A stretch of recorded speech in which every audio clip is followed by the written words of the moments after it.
जीवन में एक बार ऐसा दौर आया जब मैं बैंकरप्ट हो गया, दिवालिया हो गया।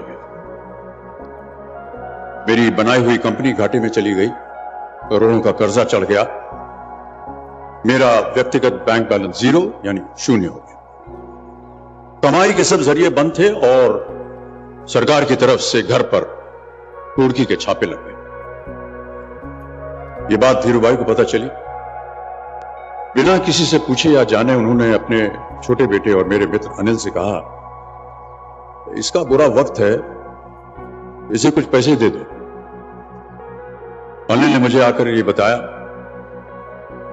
दिनों सचमुच जितना वो देना चाह रहे थे उससे मेरी सारी दुविधा और परेशानियां खत्म हो जाती। उनकी उदारता पर मैं भावुक हुआ, लेकिन मुझे लगा कि मैं उनकी उदारता को स्वीकार न कर पाऊं।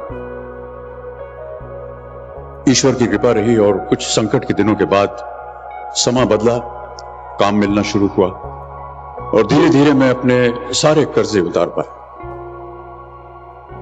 एक शाम धीरूभाई के निवास स्थान से इवेंट पर एक दावत के अवसर पर मुझे भी आमंत्रित किया गया।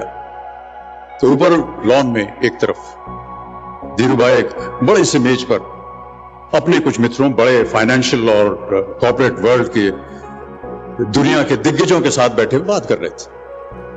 मुझ पर नजर पड़ी तो मुझे बुलाया और कहा, यहां मेरे साथ बैठो। मुझे बड़ा अजीब लगा। मैंने क्षमा मांगी और कहा, मैं उधर अपने मित्रों के साथ बैठा हूं, वहीं ठीक हूं। उन्होंने जिद की और बैठा लिया मुझे। फिर अपनी उस दिग्गजों की महफिल में उन्होंने कहा,